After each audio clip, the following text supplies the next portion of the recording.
I'd also like to ask at this time if we have any other veterans that are here that served, if you would please stand at this time so we may recognize you as well.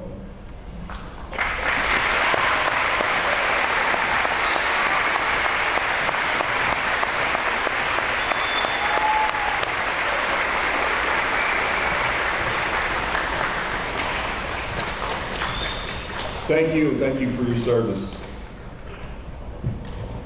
We have a lot of the local elected officials here and a lot of our local first responders and law enforcement. I want to thank all of you for being here today. At this time, I would like to welcome the 2022 Miss Tennessee and former Miss Perry County, Lauren Dixon, to sing the national anthem. And then after that, we will hear from Commissioner Tommy Baker. Would everyone please stand at this time?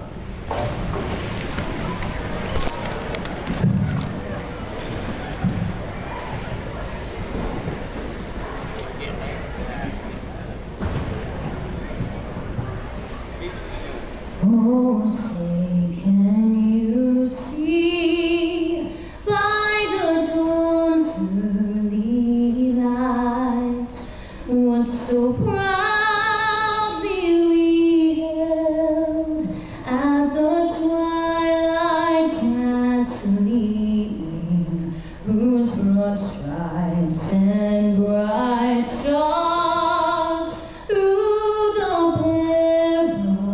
perilous fight o'er the ramparts we watched were so gallantly streaming, and the rockets red glare, the bombs bursting in air, gave proof through the night that our flag was still there. Oh, say does that star-spangled banner yet wave o'er the land of the free and the home of the brave?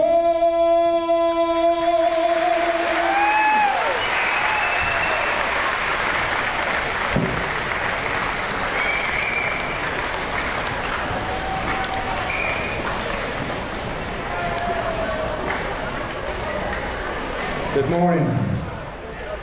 I'm Commissioner Tommy Baker with the Tennessee Department of Veteran Services. I just want to say congratulations to Mr. Earl Westbrook, all of our World War II, Korean, Vietnam, Gulf War I, Gulf War II, OIF, OEF, and any other veteran that's here today who served. Thank you for your service. We so much appreciate it. We honor you for that. Today I have the distinct privilege and honor to recognize and introduce another American Tennessee hero who's going to lead us in the Pledge to Allegiance. So, this hero comes from my neck of the woods, Carroll County, Tennessee. He grew up on a farm, a dairy farm in Brookville, Pennsylvania. Worked hard his entire life, went to college at Penn State, played on the offensive line there, was actually drafted into the NFL, but decided in ROTC, when he was a junior at Penn State, he would go and serve his nation. He went on and became a pilot in the United States Air Force. He served 2 tours in Vietnam. He flew nearly 600 combat missions in all air-propelled aircraft. He is the 25th most decorated military service member in our nation's history. He has an Air Force Cross that's second only to the Congressional Medal of Honor. He has 40 Air Medals, 3 Silver Stars, 4 Purple Hearts, just to name a few of his accomplishments. I think what distinguishes him more than anything else I've noticed over the years since I've met him is the humility, the generosity, and the love for serving people that he still has, even at the tender young age of 90 years old.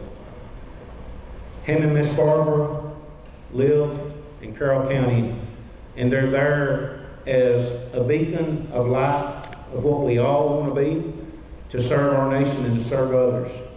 So at this time, help me welcome Colonel James C. Harding, retired U.S. Marine Corps.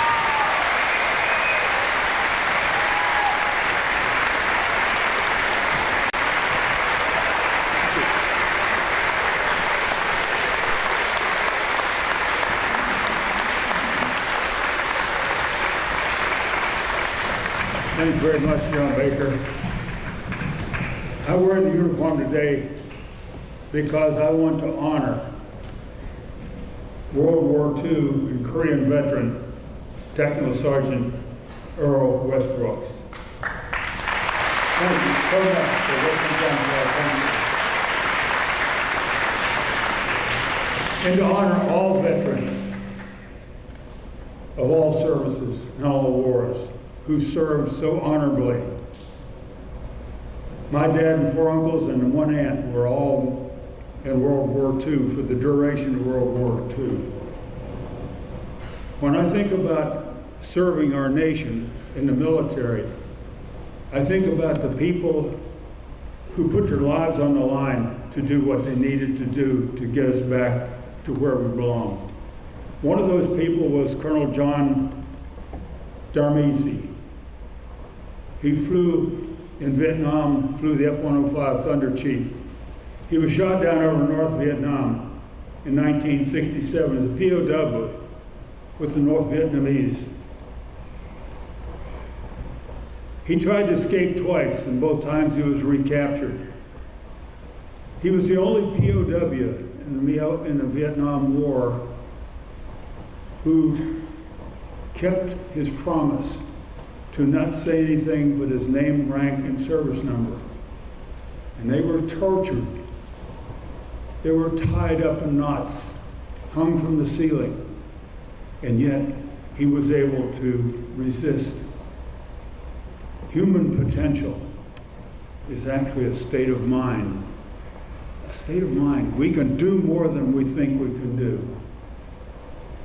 I want to tell you about something he did. When he got home in 1973, they repatriated the prisoners of war. When he got back home, he said, you know, we were the ones that were free. Those guys with the keys and the uniforms that held us captive were actually the ones that were in prison. Because when we got out, we were free. Human potential is so great. It's amazing what you can do if you want to. And I'm going to talk about that more later. When he was in prison, it took him about a month and a half to make a flag. But he made this flag out of bits and pieces. Remember now, they're in small cells, solitary confinement, not able to talk to anybody else except with what they call a tap code, tapping on the wall, and a code that they put together themselves. But he was able to make an American flag out of bits and pieces. The white background was a handkerchief from a fellow POW. The red stripes were a pair of red shorts that a fellow prisoner had, and he cut strips out of them. The blue background was from a Vietnamese jacket that they had confiscated someplace. The white stars were embroidered by Duffy Hutton, made from threads from a towel. The gold embroidery was taken from the threading of a yellow blanket, and the red thread was from a handkerchief of another prisoner. That little flag was something that they stayed with the rest of their time there. That flag is now in a museum, and we, as people of the United States of America, should remember when we salute that flag, when we pledge allegiance to that flag is something that those people fought and died for. I want to leave you with this one thought. We have a national motto, in God we trust. We are one nation under God. The United States listed about 1,200 POWs and only 500 of them came back. So when you think about that, remember, you can do more than you think you can do. Find something you like to do. All of you students, find something you like to do and then do it better than anybody else, and with God's help, you'll be successful. I would like now for us to stand, face our flag, and with me bring the Pledge of Allegiance to the flag of the United States of America. I pledge allegiance to the flag of the United States of America and to the republic which stands, one nation, under God, indivisible, with liberty and justice for all.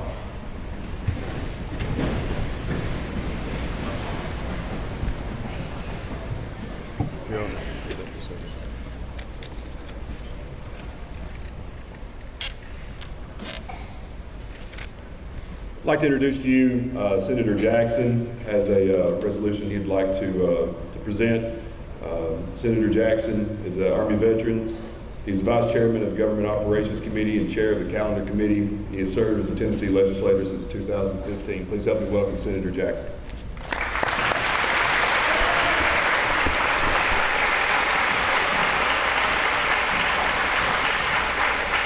Thank you, Kirk. I appreciate it. Indeed, it's a wonderful, great pleasure for me to be here in Perry County. And for this occasion, it's fantastic to be able to recognize one of our World War II veterans today. It's good to see so many of our veterans here that I work with with the Honor Guard, the Partners Crossroads Honor Guard, and other Honor Guard that are here today. So thank y'all for what you do for the internment of our veterans in the state of Tennessee. I have a proclamation here that Representative Haston and I have put together. I'm not going to read the whole thing.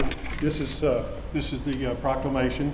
It's fairly lengthy, but I'll read the most important part. I think that really fits. It's whereas while no offering can properly relate our gratitude for this bravery and dedication to preserving the precious freedoms that we inseparable from our American heritage and ideals. It is most appropriate that we should honor Earl Westbrooks to the full extent of our ability, as he has made an untold and memorable sacrifices to preserve the liberties we enjoy today. So that describes Mr.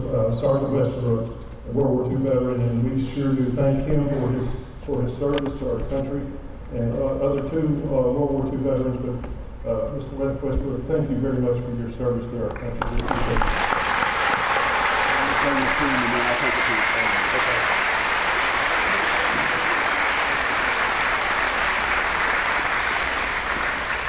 Now I have the pleasure of introducing a very good friend of mine that we served together in the state senate back in several years ago, 2014, 2015, 2016. Congressman Mark Green. He served in the state senate. We served together. He was a great mentor for me when I had just started. He'd been there for a while, but not only is he a congressman, but he's a medical doctor. He was an emergency medical doctor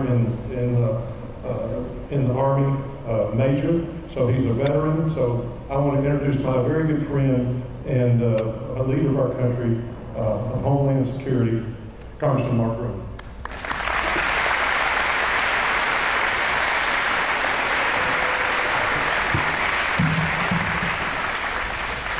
Let me tell you, it's great to be in Perry County.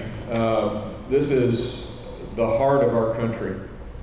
You know, I watched as the veterans stood and the crowd cheered, and it doesn't happen everywhere in America like this. And this is a special place. Hold on to it. Let's keep it this way. I love you guys, and I love coming out here to visit. Thanks for having me. Colonel Harding, thank you, sir, for a life of service. I thank all the veterans, but what you have shown us about leadership and service it's exemplary. And we need to tell your story too, as much and as often as we can. And I certainly enjoy doing that, and it's great to see you again.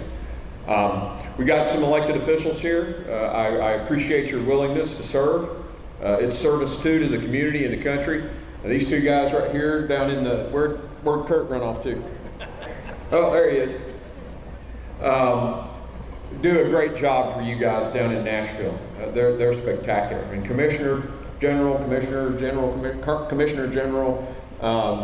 thanks for a lifetime of service to this country and to the state of Tennessee. You're a gift to this state, and we appreciate you, and I always enjoy getting to see you. Today's about Earl, but it's also about our veterans, and I appreciated Colonel Harding talking about his stories, because when it comes down to describing why we make such a big deal out of veterans, we really just can only tell our own stories. We tell about the people that we knew, the people that we served with. I was in special operations. I was the doctor for Delta Force, so I got to serve with some pretty cool people.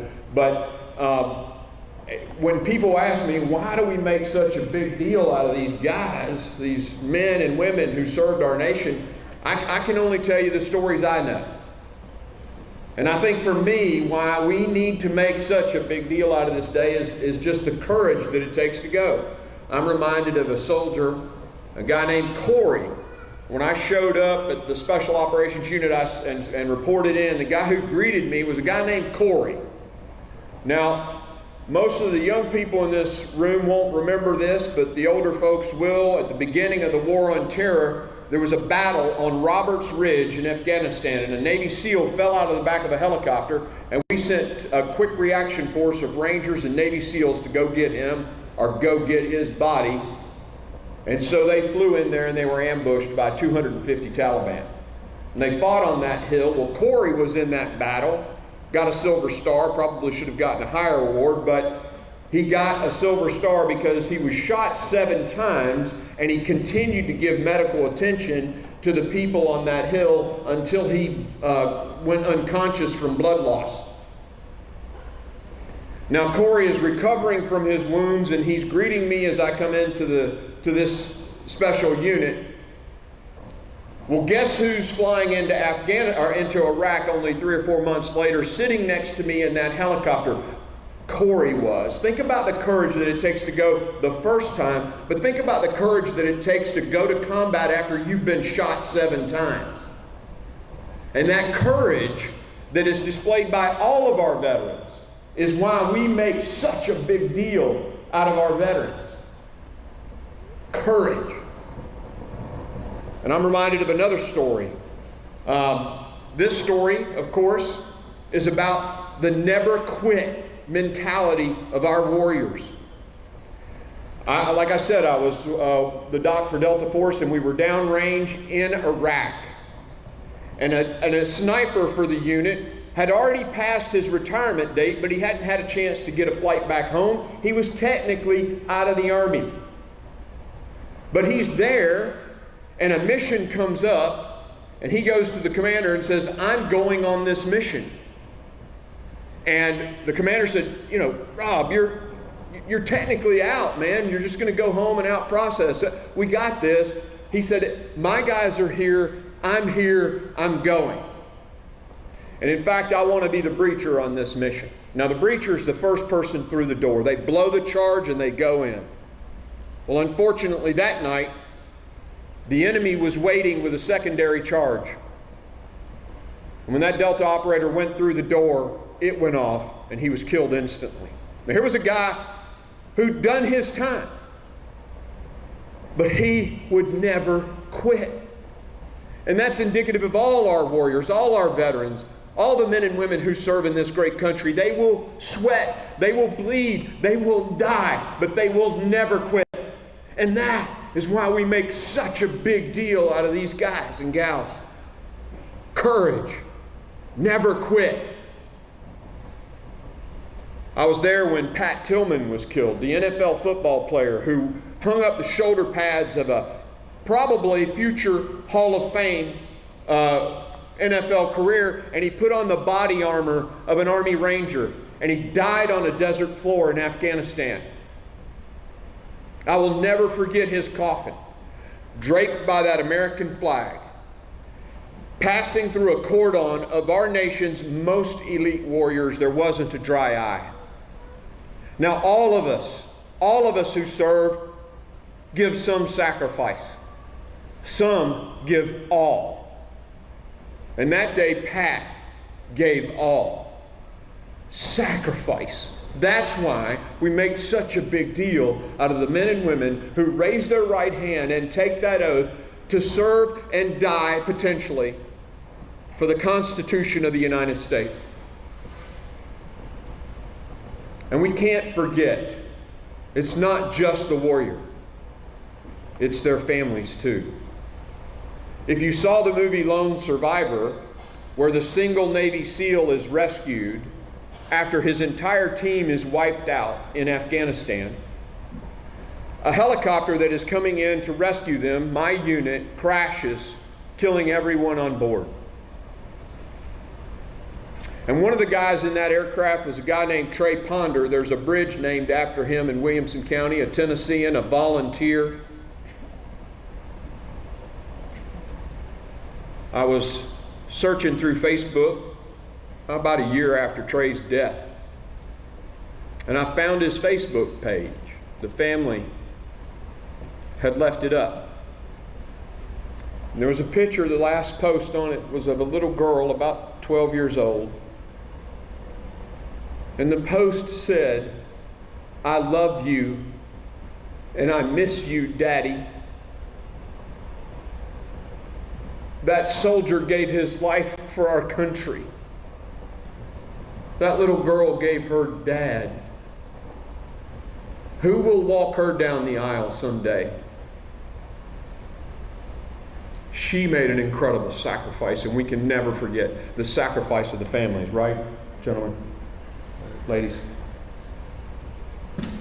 This is a great nation, and it is worth fighting for. But the price for freedom is very high. And that courage, that never quit mentality, and that sacrifice is why we make such a big deal out of people like this. And Earl's story is an amazing one. World War II. I was just recently, Earl, I got to go back to D-Day and reenact the D-Day jump. I put on a World War II uniform and had the 101st Airborne Division patch, and I made a parachute jump out of a C-47 that flew a glider that night 80 years ago. It was pretty special for me to think about those young 17 and 18-year-old kids and the bullets flying through their aircraft in the dark of the night. You know, for me, we did it in the broad daylight on a beautiful day in France. It was pretty easy, but they had flak and they had fighter aircraft trying to shoot them down, and they jumped to destiny.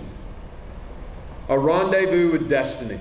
And they brought freedom to the world. This country is a great country, and it's worth fighting for. And that's why I love coming to Perry County. To see the patriotism and the love of country warms my heart, because unfortunately I go to places across the country where I don't see that. But back to Earl, he didn't quit in World War II. He went on and served in Korea and helped build up their fighting force to block the invasion of the North. And the Chinese, we can't forget that, right? And I understand he's a pretty doggone good guitar player too, but came back and continued to serve his community. A great American, someone we should venerate and emulate at every opportunity. And so what we did in Congress to commemorate this man's life, we have this thing, we can read a story about someone's life into the congressional record of Congress. And when we do that, it is forever a permanent record. As long as the United States of America is a country, his story is recorded in the record of the United States Congress. And I would like to take a moment and read what we put together. And I apologize for the old man glasses. This is when you turn the cameras off. United States House of Representatives. Mr. Speaker, I rise today to honor and recognize the valiant service of Technical Sergeant Earl Westbrooks to his country in the United States Army. Sergeant Westbrooks answered the call of duty at the Perry County Courthouse in 1944 at the young age of 17. He completed basic training at Fort McClellan, Alabama, whereupon he served as a non-commissioned officer in World War II and the early days of the Korean War. Prior to leaving Korea in 1948, Sergeant Westbrooks trained members of the South Korean Army in Cheonju, which later proved instrumental to the defense from the brutal communist invasion in 1950. Upon completing his service overseas, Sergeant Westbrooks returned to finish his schooling, which had been cut short by the war. And on the same day his son graduated from Perry County High School, Sergeant Westbrooks earned his GED.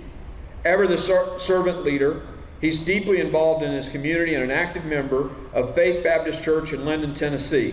He is also an excellent guitarist and a former player in Minnie Pearl Grinder's Switch Skillet Liquors, which performed in Odessa, Texas. A proud veteran, Sergeant Westbrooks is an active VFW member, and he regularly represents the World War II veterans at events across West and Middle Tennessee. While he traded in his military fatigues for civvies, he never stopped serving his country, and you can still find him in Perry County, Tennessee, wearing his World War II and Korea veterans hats with pride. Sergeant Westbrooks and the love of his life, Miss Aline Henson Westbrooks, celebrated 74 years of marriage earlier this year. Wow. Together they have 3 children, Deborah, Hardin, and Carrie Westbrooks, and Lisa Stayrook. Technical Sergeant Earl Westbrooks has lived an admirable life marked by service both to his community and his country. And on behalf of the United States House of Representatives, and as a fellow veteran, I commend him for his service to our district, the state of Tennessee, and the United States of America.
You go ahead and call it that. We're going to give some coins and some flags out, and I'm going to have Kurt bring everybody up. And Mr. J.W. Alley, Mr. Wayne Barnett, would like to come up, if you come on up.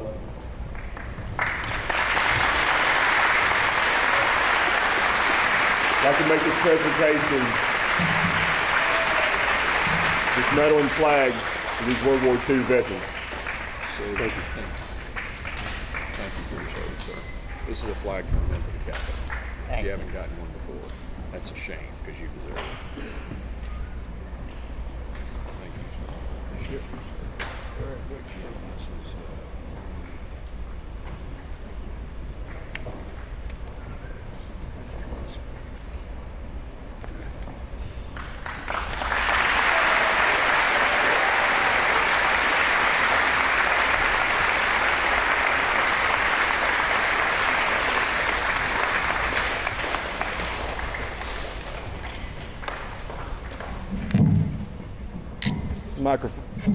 This microphone's always a little bit low for me. Principal Skelton will come up and give us a few more comments and some dismissal instructions. This is a very special day, and I don't know if there's ever been a day like this ever at a school in Tennessee, or there'll ever be another day quite like this in the school in Tennessee. I just appreciate you all, the attention and the respect and honor, especially for a lot of our young kids here. I was highly impressed. I don't know if we've ever had a more attentive crowd than this, and I thank the teachers and the principals and all you students for being here today and doing that. Principals, go.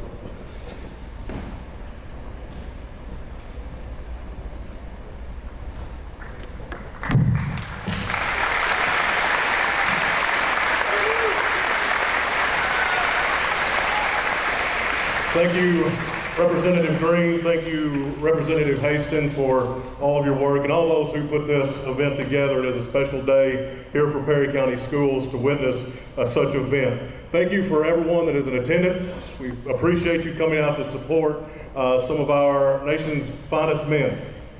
We thank the veterans. We have a number of veterans here. We appreciate all of your attendance. It is our honor to be here with you. It is our honor to have this service to honor Mr. Earl Westbrooks. Veterans, we thank you for your service. We thank you for your sacrifice. We thank you for ensuring our freedoms that we enjoy today, and thank you for being the example that you are to our students here today. I do want to remind everyone of the Remember World War II event that will be held here in Linden, September 28th. It is a great event. If you've not attended, I promise you, you will learn something, and you will have another opportunity to honor our nation's veterans. It is a fantastic event. There will be a live demonstration there. You'll get to see different vehicles, different weaponry that was used during that time, so I do encourage you to come out and participate in that event. I have been asked to announce for the family members and those who took part in the program to come up and take a group picture with Mr. Earl Westbrooks after we are dismissed. For dismissal, we will begin with Lobelville Middle School. You'll go out those doors back to the bus loading zone at this time. After they leave Linden Middle School, you will follow them. High school students, you're still in second block. High school students, you will exit slowly out these doors to my right, your left. Please be aware that there are people in front of you. Do not fall on them or push them, please.